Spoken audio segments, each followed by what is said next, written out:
Hey there everybody and welcome. Today I am going to present what I hope will be a thorough and comprehensive unboxing of Yedo, or Yedo, however you prefer to pronounce it, the Deluxe Master Set.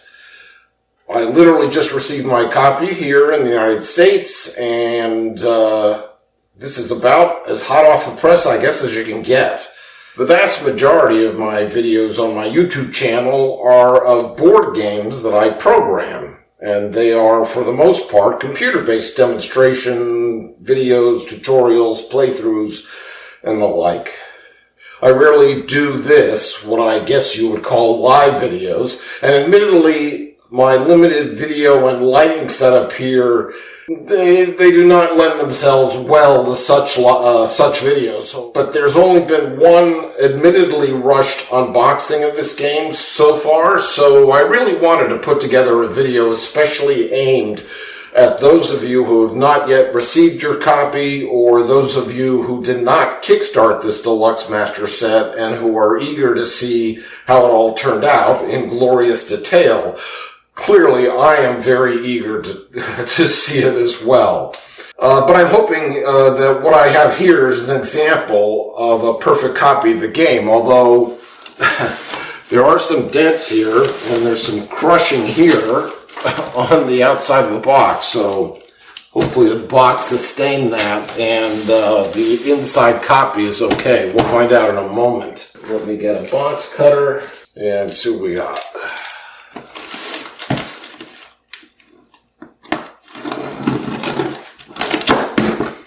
All right.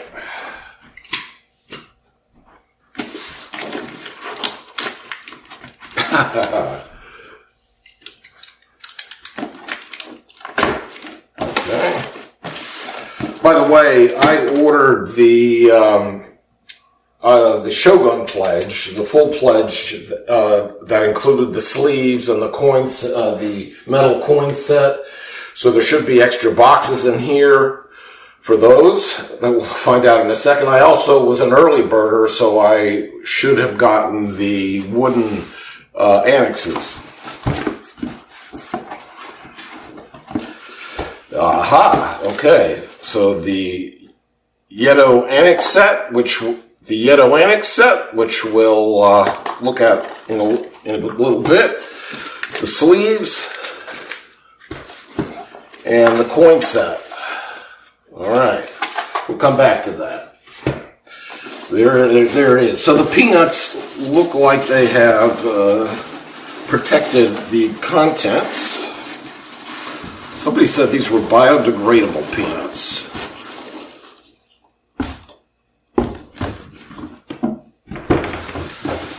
There she is.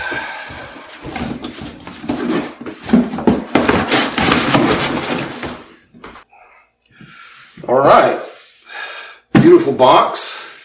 The outside does not have any dents or banging, so it was well protected.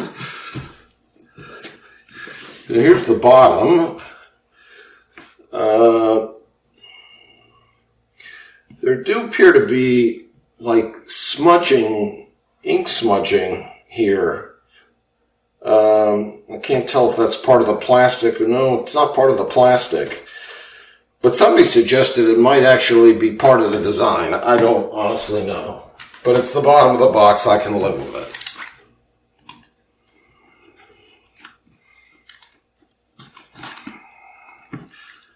You can see that I'm being very gentle here.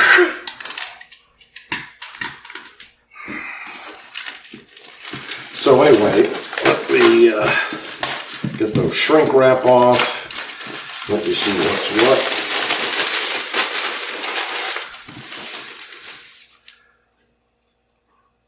Special, yeah, it's basically just describing the contents, what's changed from the original version from years ago.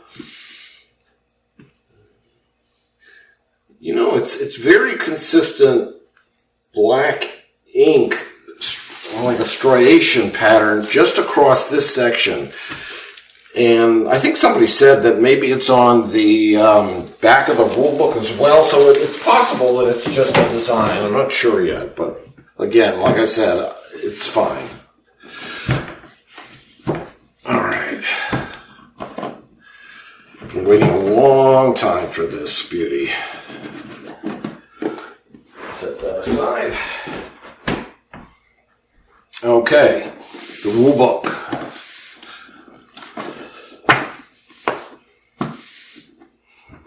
Before I even get to the rule book and the contents, here's a copy of Tekkenu, which was also just recently released by Board and Dice.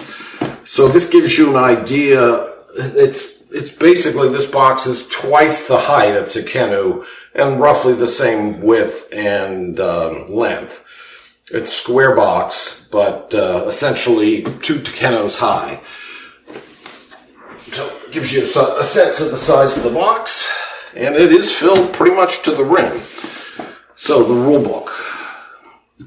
So let's start by giving credit where credit is due. This is a game originally designed by Thomas Vande Ginste and Wolf Plancke, originally released, as I said, 8 years ago in 2012, now being republished by Board and Dice with all new, refined, and state-of-the-art components, a solo co-op mode by none other than David Turksey, and also just Thomas and Wolf just literally taking a new look at the game, modularizing it as Board and Dice wanted to do, so that you could play the game in many different ways, a shorter game, a longer game. You could play with lots of interaction and take that, or you could play nice. So you can basically vary the cards, and they have pretty much double the number of mission cards in the game. And rulebook, vast improvement over the original. So at this point, most of the obvious mistakes in the first printing of this new rulebook have already been identified and documented in the forum on BGG. For example, images of the annexes and the appendix are wrong or are all identical, essentially. There's some accidental repeating of one of the clan powers, little things like that were just missed in editing. They probably didn't want this to be late, so it just probably got rushed toward the end, as things do, and the rulebook got released with a couple of errors in it, but that'll all get cleaned out quickly enough. The paper is great, lots of examples, colorful, really well laid out, and very easy to follow. Now, there are some, you could read through these rules and get everything without a problem, but when you come back to the game, if you needed to reference a rule later on, like any game, it can be difficult to find where that rule might have been, or if you want to read that section again. So for people who own the game and are in that situation, and I don't mean to blow my own horn here, but I have created an index, a 3-page index to the rule book, which basically, hopefully, is pretty comprehensive and talks about just about everything you might want to ever look up in the rule book. I think it's great to have. I put some work into it. I would suggest you download it and have it on hand if you ever need to look up a rule. Some of the rules are buried, and there are rules that probably were meant to be there. For example, a good case in point would be, and I'm not sure, I should look at my index. What is it, page 7. So on page 7, it's mentioned here, very bottom of the page, if you are not playing with any of these modules, just leave this space empty or keep your unfinished mission cards here. Remember that you are limited to 4 uncompleted mission cards. That's the only place in the rulebook where the number of uncompleted mission cards you can hold in your hand is actually mentioned. So it says remember, presumably it was meant to be mentioned earlier in the rulebook, and it got dropped somehow, or or lost in the shuffle, whatever the case may be. That's a good place where you kind of remember that you need your hand limit, especially if you're new to the game, that your hand limit is limited to 4 cards. Where was that rule? Well, that's the good point of having an index. This is the section at the back on solo play. Could have been a little bit more thorough. Solo rules just tend not to have enough examples and are kind of an afterthought. They don't get edited perhaps as well as the rest of the rule book, but it's great. It's just nice to have solo rules at all. So a credit goes to David and his team for creating them, especially for a game like this. Coming up with solo rules for a game like this can be incredibly difficult. And I haven't played it yet, obviously, but looking forward to, and the rules do look good. They are not it's not a competitive variant because it'd be really difficult to do that in solo play, but the rules do cover the solo challenge, if you want to call it that, and you can also play cooperatively as well. Okay. Credits on the back. There's the rule book, really nicely designed and laid out. Next, we have the player aid. So if you're familiar with the original version of Yedo, the player aid used to be right on the player boards, but now because the game is more modular, they had to actually create a player aid, and this player aid looks really good. It is not flimsy paper. It is fair, it's stiff paper. It's not just paper. It's good quality. I mean, there's some flexing here, but it's fine. It's going to hold up really well. Talks about the round order, the solo game, trading phase, what happens in the various districts. What are these? Okay, so this side is for the solo and co-op rules. My camera's pointing upside down from me, so I have to turn everything around to read it. Unfortunately, I don't read very well upside down. This is the regular multiplayer player aid round order over here, as well as the description of all the abilities for the annexes and the specialists in the game, if you're playing with the specialist module, which I think you probably want to, unless you were brand new to the game and you just wanted to start simple. But it looks to be a really good player aid, so kudos for that. This board is, again, the same quality paper as the player aid. This is what's used when you're playing solo or a co-op game. So that board comes into play then. Let me try to do a better job of organizing as I unpack. So here's the first tray. Obviously, it's empty. All the components are underneath. Let me start right away by saying that Robert Manor, whose username on BGG is Robman, he has produced the definitive guide to how to organize the components, how to organize all the cards. Heartily recommend that you look up his post on BGG, but I will try to copy it as I unpack and put all the components in this tray and start to play with some of the cards. So let's just set that off to the side for a moment. I'm actually going to put it that way. Put this aside, just trying to keep things organized here. All right, another lid to protect these components. People have said this is tight. It is tight. And you may not even want to take this bottom tray out when you're playing. It's thin, so it could easily be damaged. And because of the number of cards, especially if you sleeve them, it could get heavy and you could easily crack the insert. I think I'm going to leave this bottom insert in and not try to mess around. Okay, we'll start with the bag of components. So I'm just going to pull these out as I encounter them. These are beautiful wooden components, silk screen, no stickers of any kind. So we've got, these are messengers. These are specialists. Messengers for 5 different player colors. So I'm going to kind of keep them out like that. One set of the specialists. There are 6 specialists in the game. This is the first of 6. Next we have the weaponsmith.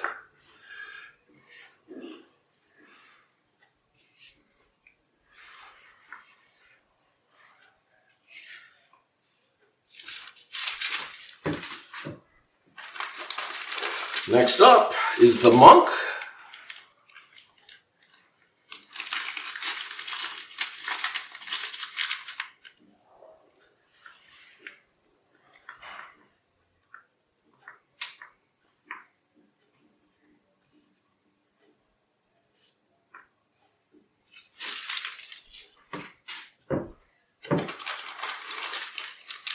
Next, the female samurai, or as referred to in the rulebook, the Ona Bugaisha. And that's going to be about the limit of my speaking Japanese in this video.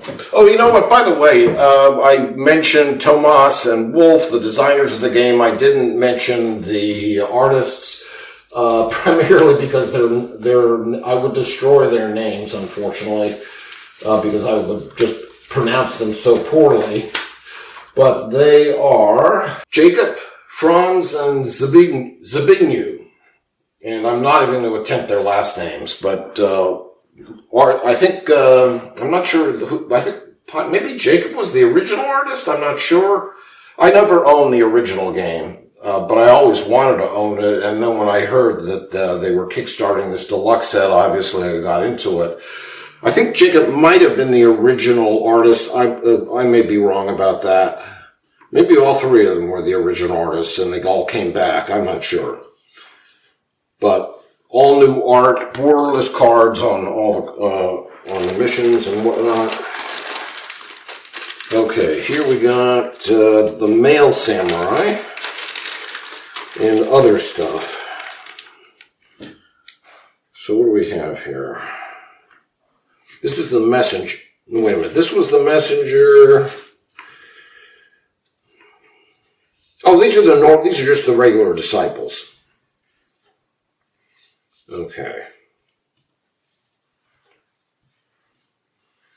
So if you're playing without the specialists, you play the game with all 4 disciples. You start the game with 2 disciples, and 2 are placed in the reserve, which you can get later on.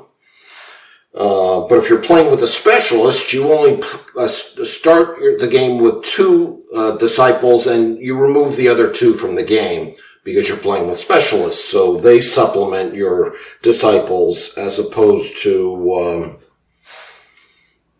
more disciples supplementing your original number.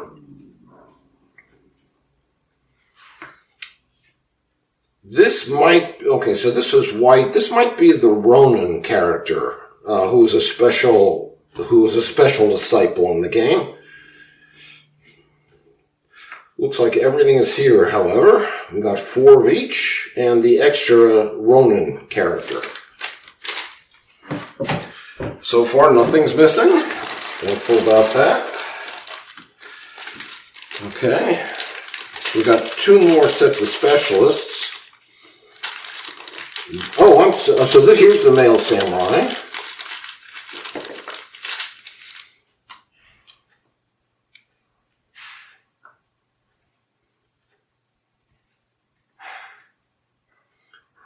A male samurai and what I call a female samurai. And then finally, the last specialist is the ninja.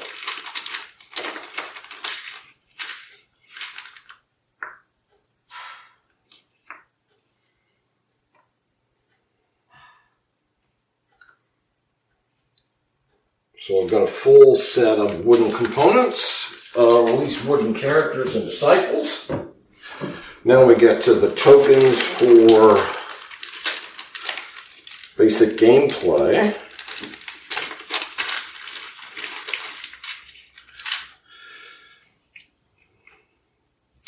So these are the, I'm sorry, I'm talking about these. They're probably out of frame. Give me a second to get my act together here. So these are the player order markers, turn order markers essentially.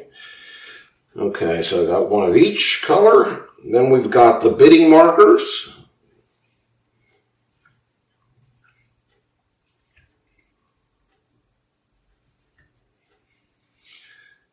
And finally, we have the scoring markers.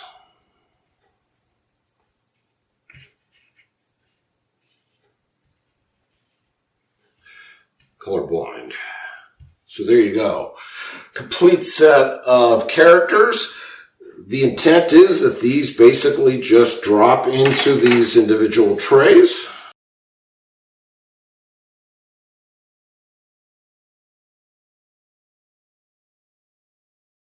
I thought the rum probably could sit in there because you're not always going to play with it. You're only going to play with it if you're playing with the tea house character module. Okay, so those are all the player components. These are the watch patrol components. The watch patrols. There are two of them. One goes clockwise, the other goes counterclockwise. Nice and chunky. Really low, really nice components. Stick them in there. All right, next we've got blessings. These are wooden. They look really nice. Drop those in there. This is the round marker. Put that in with the watch patrol. And I guess while I'm at it, let's take a look at the wooden annex set. So there are cardboard annexes that you can play with, but if you paid extra, or as I said, were early on in the pledge, you got these wooden annexes. So that's the garden. There's four of each of these. Sacred Garden. And you can see the backs of these have the description of what their abilities are in icon form. What do we got here? The weapon school.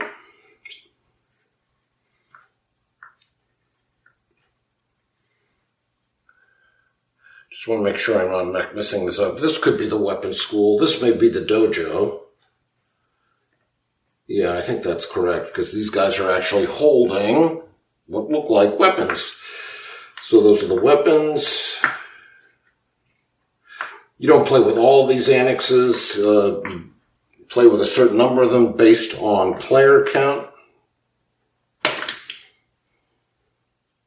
These are really nice.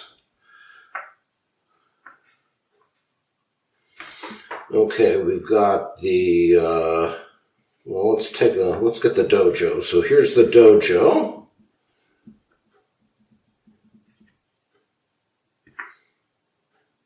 Yeah, yes, this is the dojo, definitely, because you get one extra buck, money, whatever you want to call it, every round. And then finally we have the mansions, or the geisha hangout. As such. And maybe I should zoom in.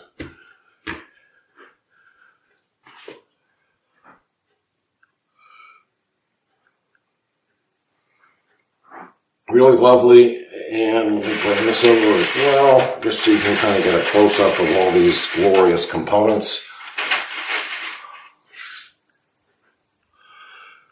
Really, really lovely. And complete, which is even better, even great. So we'll put the geisha, the annexes in here. Again, I'm basically following Robert's recommendations. They all look good to me, so keep it like that. There's a metal coin, again, that's part of the special wooden annex set. this is flipped when at the beginning of the game when you're first deciding whether you start with the gold-colored watch patrol or the silver. Really nice metal coin, heavy. Has a good feel to it. I would say this is probably the weight of maybe 4 quarters, 3 or 4 quarters. And we'll stick that in there. So that's everything having to do with the annex set. And while I'm at it, let me get out my Yedo coin set. Singles, 10s, and 5s, I believe. Yes, 5s. I happen to have,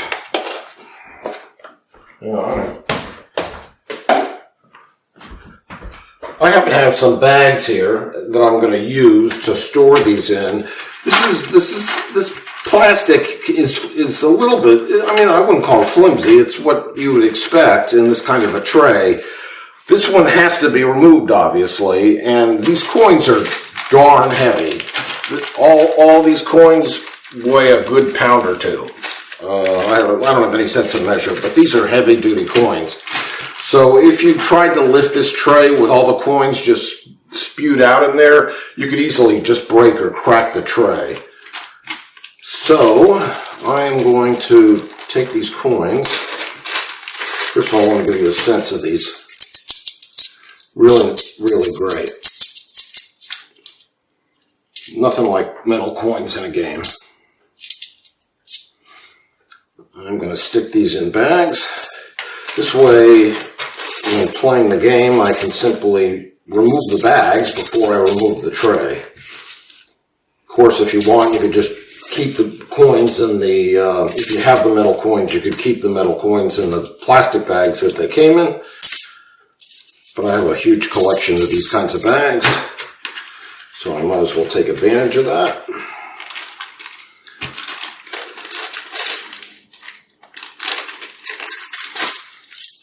Fives.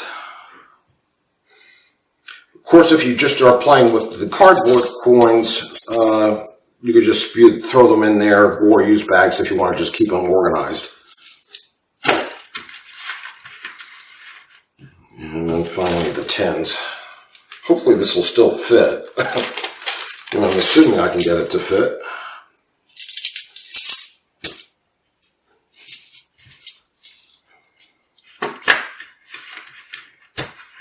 I think that'll be fine.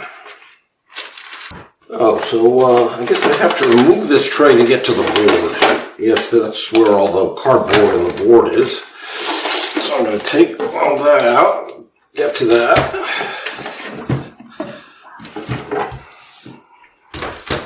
I'm going to put this back in here.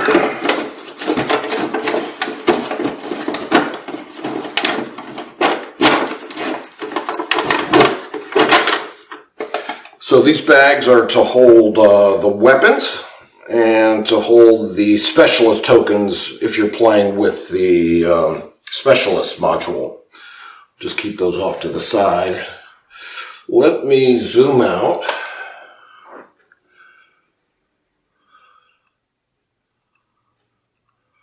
All right. Hopefully that's enough. Let me put this to the side for a second. Put this to the side for a second. Oh, I forgot the geishas.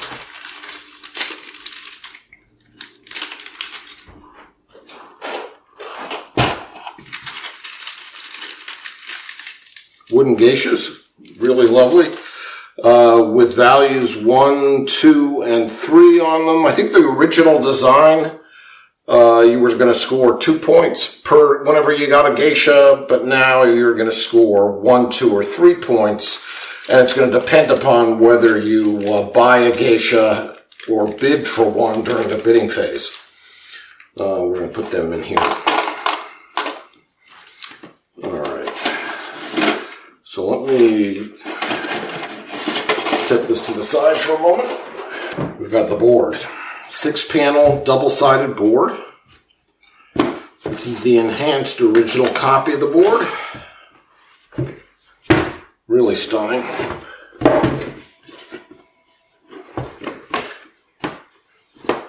Place for everything in its place. I just want to get that centered. Again, sorry, if I had better lighting, you'd probably get, this would just look better. It may be a little dulled out because I just don't have a lot of bright light shining on it here. But on the other hand, that helps to reduce some of the glare. But this is the normal side of the board. Certainly the side of the board that I'll be using probably 100% of the time. But for beginners who think this may be a little overwhelming or look a little cluttered, the opposite side of the board has all the background art muted.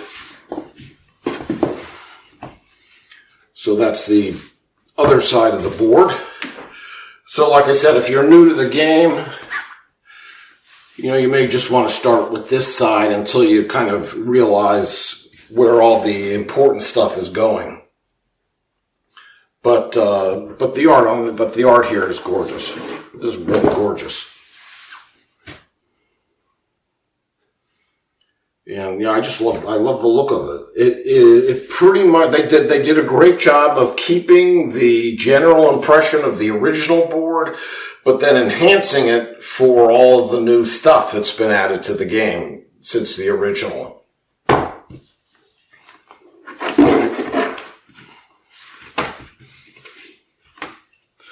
going to set that over here.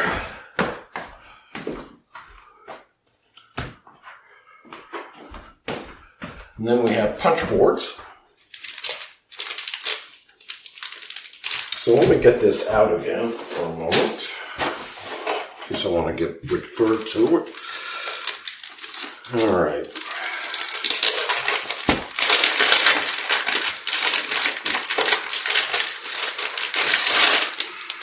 And I will probably start unpunching this as I go. Always love it when punch boards come in plastic. So that you don't end up with punched components all over the interior of the box. So I'm going to bring this tray back out. Okay, we've got the weapons. And I'm debating whether to punch these now or not. Well, these are inaccessible location markers or placeholders used when you're playing with fewer than 5 players. You block off some of the locations to make the game tighter. So I'll put those in there. Do I want to take? Yeah, I'll take the weapons out. So there's 8 different weapons in the game, 5 of each. These punch out really nicely. No ripping whatsoever.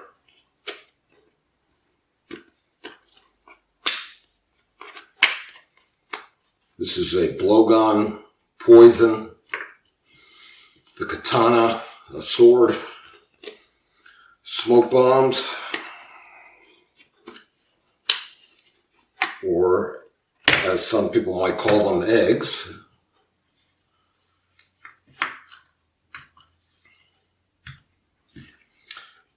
Rope.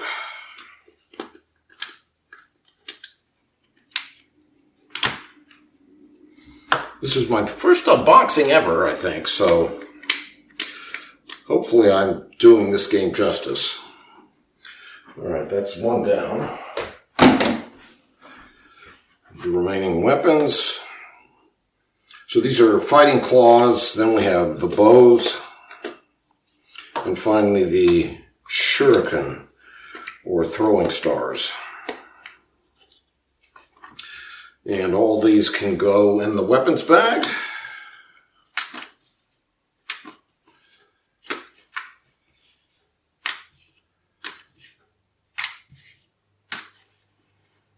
I'm actually going to keep one set out. If you are a subscriber to my channel, then you know that what I like to do is program board games. and use my programs for demonstrations, for videos, for tutorials, for multiplayer and solo playthroughs, things of that nature. And I've actually already programmed this game, by and large, but I don't have a lot of the art in my program yet. I have some rough images of the weapons, so I'm just keeping out one set so I can scan those later and have nice clean images for my program when I use it. And I use my programs for all my videos. And if I'm playing solo, I will often use my program to play solo because it's just faster and easier. The other nice thing about having a program when you're doing demonstrations is you never make a mistake. The program always makes sure you don't forget something or skip a step or do something wrong. As long as the program's working the way it's supposed to, then all is good with the world. So the weapons are going to slide in there. Okay. Then we have, let me get to the tokens, the specialist tokens. There's 9 of these. So basically you put these in the white bag, and if you're playing with the specialist module, then these tokens tell you which specialist is coming out next. Or in case of, there are a couple of these that have 2 on them, so presumably you could choose which one you want. So anyway, specialist tokens.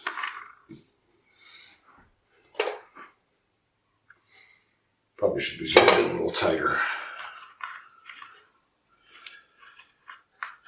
And I'm going to keep this bag out because I'm going to scan these.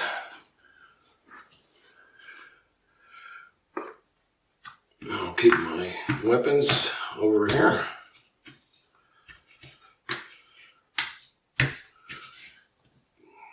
Okay. So here's cardboard money, which I am not going to punch because I have the coin set. Here's one of the player boards, the red player board.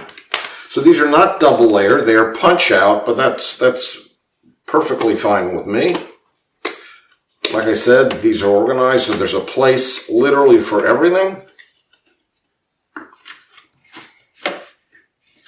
So your 3 geishas, if you have 3 geishas, go there. Your blessing is going to fit in there.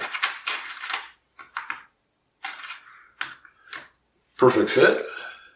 Your disciples, specialists hang out in there, and annexes that you purchase or collect go in there. You can have one of each type of annex.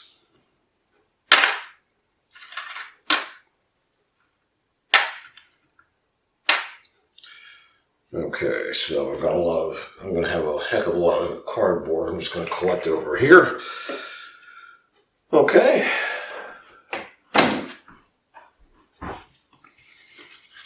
Let's put this aside for a moment. So here's the yellow player board.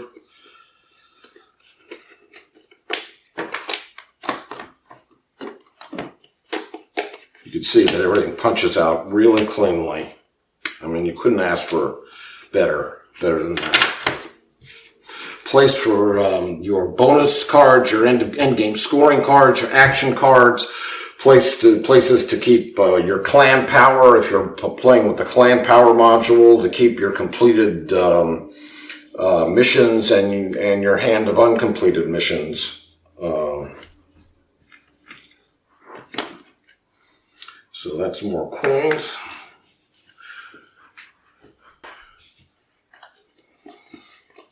Green player board.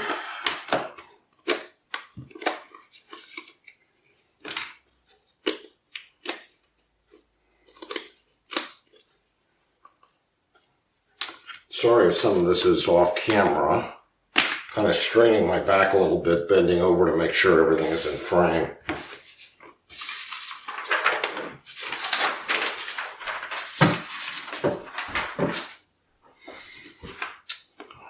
Blue player board.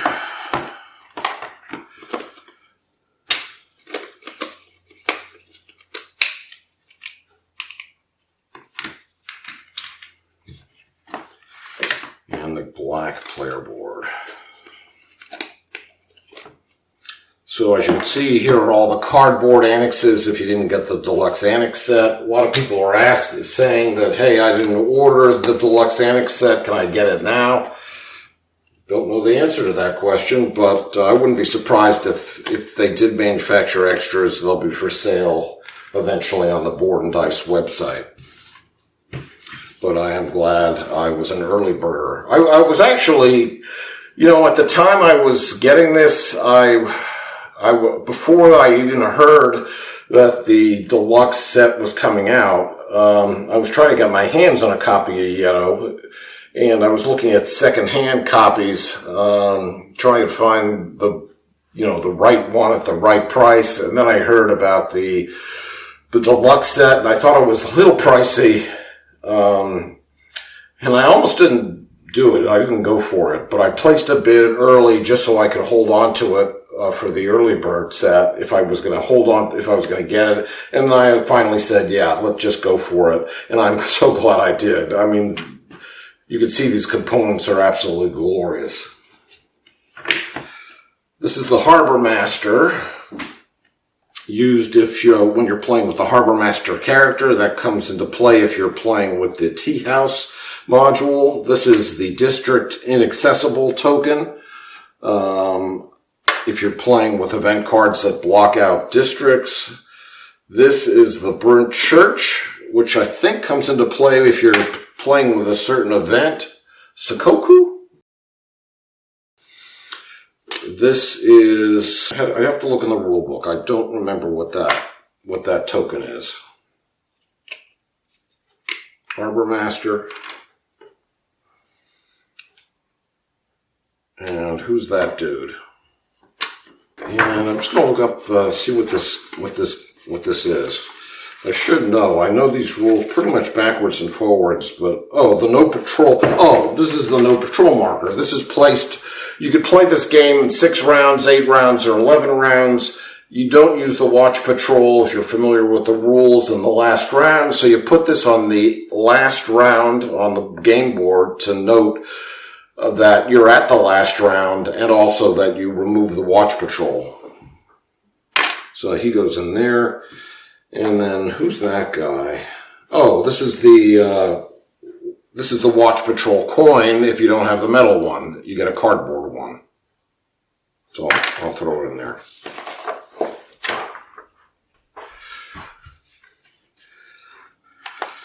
$50+.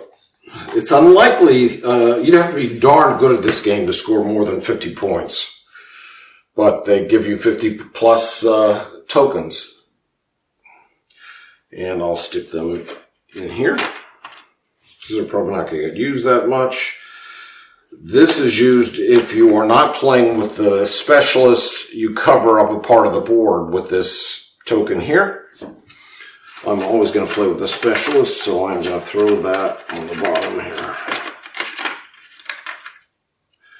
And I'm going to keep a lot of this for scanning later.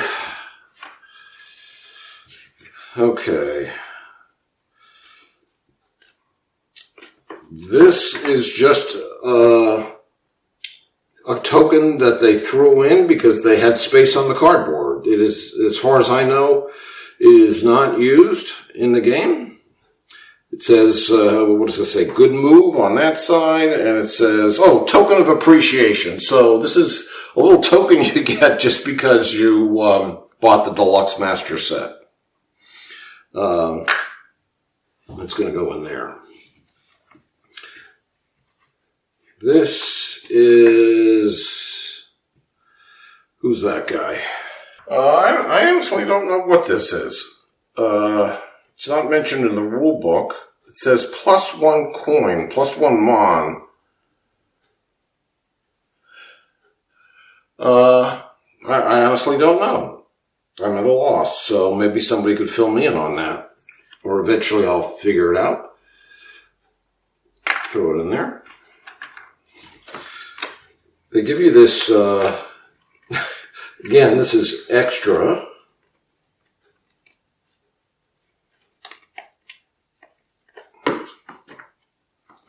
This is not necessary to play the game,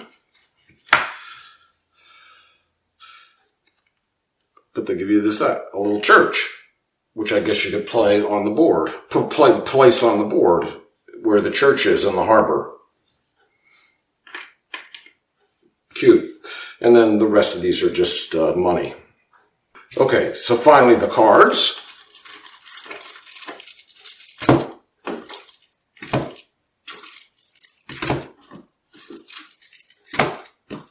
And these are standard, I believe these are standard tarot size cards. Let me open the sleeve here.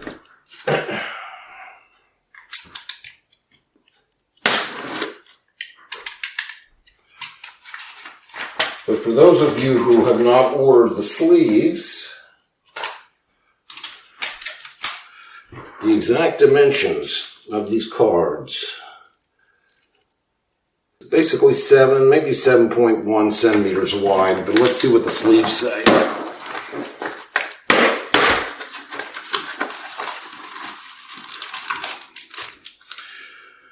"70 by 120 millimeters, so 7 millimeters by 12, so 7 centimeters by 12 centimeters. You could ignore my ruler, my measuring. I said probably 12.1. Obviously, according to this, it's 7 by 12.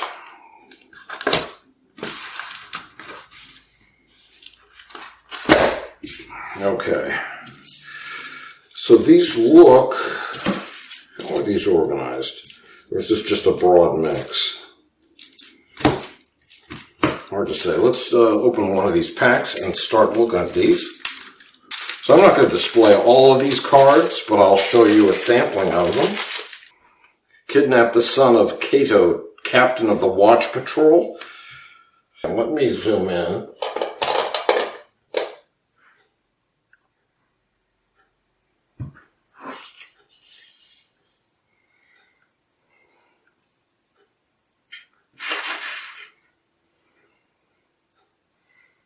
Well, the back is yellow, so these must be yellow. These are sort of like the not quite the easiest. Then we have red cards. Kidnap Yedo, the Shogun's weapons master. These are harder cards to complete. Black missions. Here's steal the Shogun's golden bird cage, which is off the screen. I'm going to have to zoom out here a little bit, or try to just slide these over.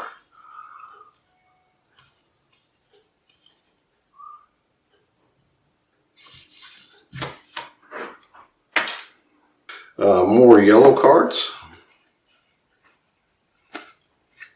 There's 141 missions all told. I'm sorry, I'm not in frame here because I'm zoomed in so tight. So I'm just putting all the other yellow cards. I'm just giving you a sampling of one of each color. These are also organized by type. They have an icon in the corner that indicates, whether it's a basic mission or a mission that involves interaction or whatnot. There, so you can see something happening. Here's another one, another red one. Discredit a rival clan. That looks like this is a hard interaction card. An example of one that's kind of a take that or aggressive card. You can optionally play with it or not. So you divide these cards into sets and file them away. So you put together different sets of cards depending upon what kind of game you want to play. Okay, so these are Emperor cards.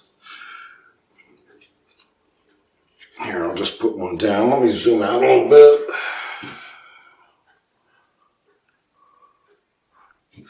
Here's an example of an Emperor card. These come in 3 colors, green, yellow, and red. So these are used when playing solo or co-op. They're kind of like, they're a combination of mission cards and also have bidding information on them. They have event information on them. So basically, they're just a consolidation of lots of different kinds of functions built into one card that's used when you're playing solo or co-op. These are the daimyo cards. These are also used when you're playing solo or co-op. They control what district the bot puts a disciple in. This one is wild. It sort of repeats the previous or the next district. And there's also watch patrol information on the bottom. You know, watch patrol stays still, watch patrol moves an extra 2 spaces, stuff like that. And what's that? You could spend a blessing to avoid being arrested. Red-backed cards. These are the clan powers. There are 6 of them.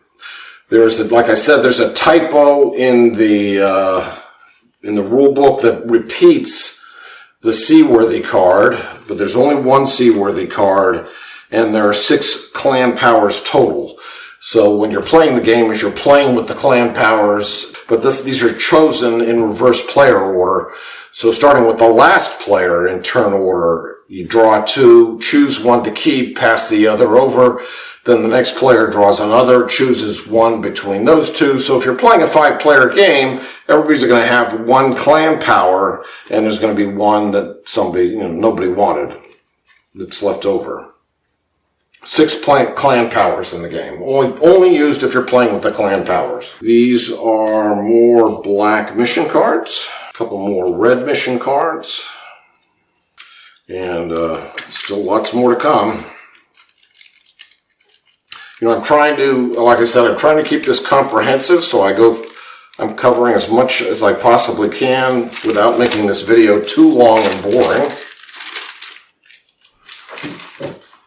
And I'm hoping I'm getting everything in frame. So again, these are the characters. So if you're playing with the Tea House module, there are a set of what should be 15, 3, 6, 9, 12, 15 characters that you can play with, and you can recruit these for special abilities during one particular round. Like I said, there's 15 of these. Again, sorry for keeping this out of frame. These are the characters, the Tea House characters. Here are the green ones. Okay, so learn how the stalls will be arranged at the market. These are out of order. So that's easiest, medium, hard, insane, or very hard. You only want to play a couple of these missions and then immediately graduate to yellows and reds as quickly as possible to get more rewards. And hopefully by the end of the game, you're into the black missions. If you're playing 6 rounds and not using the specialists or the Tea House characters, the rulebook basically says it's going to be tough to get to be able to do a black mission in as little as 6 rounds, depending upon how you play and the number of players and whatnot. But that's why if you are playing 6 or 8 rounds, certainly recommended that you play with the specialists at the very least. Maybe the characters. I'm going to probably play with all 3 modules when I'm playing this game. I'm a pretty ardent board gamer, so I have no qualms about that. If you're playing 11 rounds, the long epic game, you should not be using the specialists or any of the other modules. That's the long epic 11-round game is reserved for sort of what you call classic Yedo, as Tomas puts it. Just kind of nothing extra thrown in, but certainly plenty of opportunity to get into the black missions by the end of the game. So sampling of every color type of mission. All right, so I'm just stacking all of my cards over here. Robert has basically given a great idea of how to just fill these gaps with different cards. And I should also say user Larry Eisenstein, or BGG alias Leisenstein, has created these tabs. So the game doesn't come with tabs. Let me actually see if I cut these right. So I'm just going to throw some missions in here. I may not have. No, I didn't do a very good job.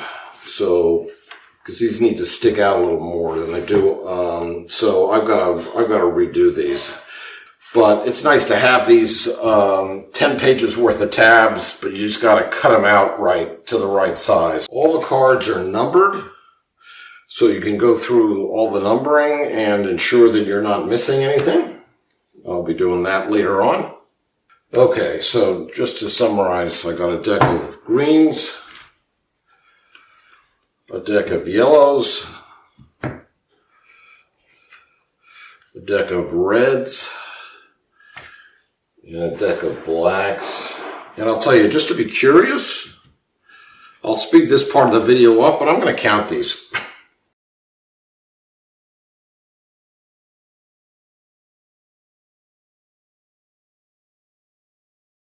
111 plus 30 is 141 mission cards. So I should have a perfect set of cards here, but I'll get all those sorted by number later on. So now we get to the smaller deck. And according to the sleeves, these are 63.5 by 89 millimeter sleeves. And looks like, I think there's 72 action cards in the game.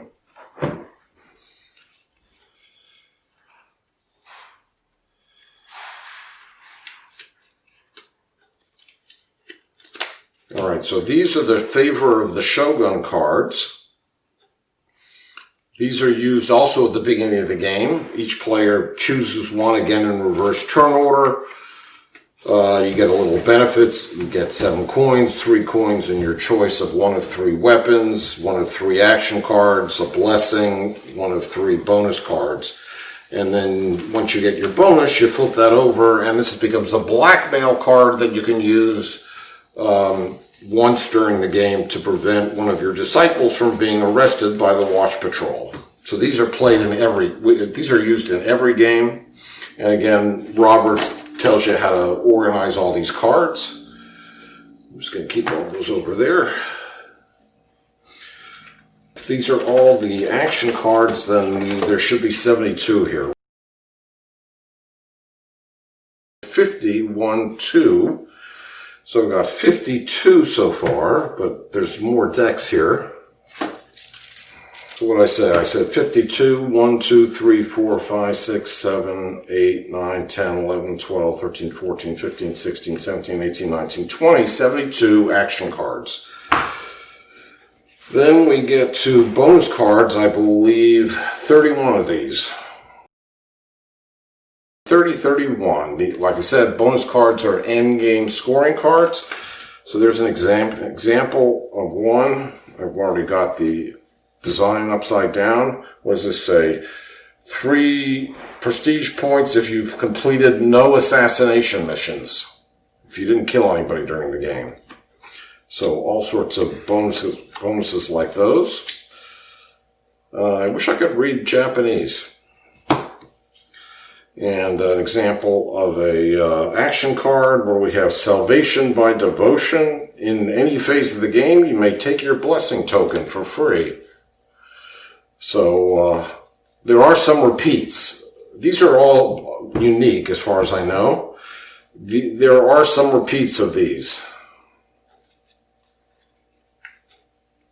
And they're all sorts of great cards, that add some randomness, that add some interest to the game. They're used sometimes during certain phases, maybe to help keep your watch patrol, your disciples from being arrested, or to adjust where the watch patrol moves, things like that.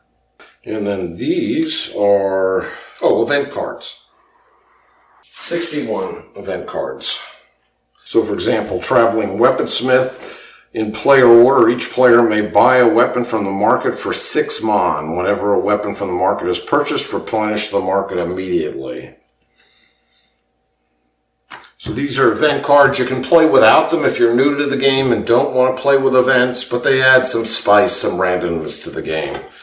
Each round you reveal one of those. And you don't use all the event cards. You do use all the bonus cards, but again, these are broken out by set, so you can have you can have some that tells you can play with basically, what is it, two sets of, I believe 2 sets of event cards, 3 sets of action cards, and you use all the bonus cards, and you use all the basic mission cards, and 2 additional sets of your choosing, depending upon what kind of game you want to play. Maybe, or you could use maybe 3, 2 or 3, I think, in addition to the basic. These are objective cards. I think the solo co-op board was originally this size and up, because they basically give you 3 objective cards that are literally the duplicate of what's down here. I think at one point they decided, oh, we have room in the box, let's just make this board bigger and have this information right on the solo co-op board. So these I think are superfluous, but I'll stick them somewhere. Okay, some more event cards. So what do I have? 6 so far. And I said there should be 61. 50, 1, 2, 3, 4, 5, plus 6 is 61. Here's another one, Overstock. And there's also flavor text on these cards. All the mission cards, I believe, have flavor text. Yeah, really nice. So it gives you a real sense of narrative. Overstock. During this round, the cost of every weapon on the market is reduced by 2 mon. Any discounts player may have still apply. So all discounts are cumulative. If you have the right combination of cards, characters, and whatnot, then you could literally get a weapon for nothing. But they usually cost 6 or 8 mon. Same goes with annexes. Annexes cost 11 mon, but you can get that price discounted with different things. There are supposedly marks on mission cards and event maybe not on event cards. I can't remember. Maybe no, not on event cards, but just want to get an example of this. Certainly on action cards, there are some cards that you don't use when you're playing solo or co-op. So there's this little symbol in the bottom right corner that says don't use if you're playing solo co-op. Those are on some characters, on some missions, on action cards. So there you go. So just to give you a summary of what Robert came up with, I kind of made a chart here. So basically, this is my chart that indicates where all the components go and how all the cards are divvied up according to Robert's outline. Maybe I should upload this. Maybe people could get some value out of it as an addendum to Robert's work, especially for people who don't make tabs. That might be a good idea. So I'll upload this as well to the forum, that little chart. But otherwise, that's Yedo Deluxe Master Set. Sorry. And there's everything spread out. Looks like I have a great game. Nothing's missing. Everything's solid. It's great. Worth every penny as far as I'm concerned. They did a magnificent job. It's literally perfectly on time. I think they were maybe a month late, but despite the pandemic, they basically, everything got here on time. I'll put some videos together that, a tutorial, a multiplayer video, a solo video. Let me finish by bringing the cover back here. Now I gotta remember that I want to upload this. I'm gonna lay all the cards out here. The Emperor cards, the errands, essentially, and the Daimyo cards. All these are both used solo co-op. And the Great Player Aid. So there you have it. Hopefully I did a respectable job, but I just wanted you to get the feeling I had of actually unpacking this from scratch and pulling everything out. And this is great. So I'm thrilled. I love it. Just can't wait to play it. Can't wait to get my program working and make some more videos and all that. Thanks for watching, everybody. I gotta shut up. Bye for now. Thank you for watching. Bye-bye.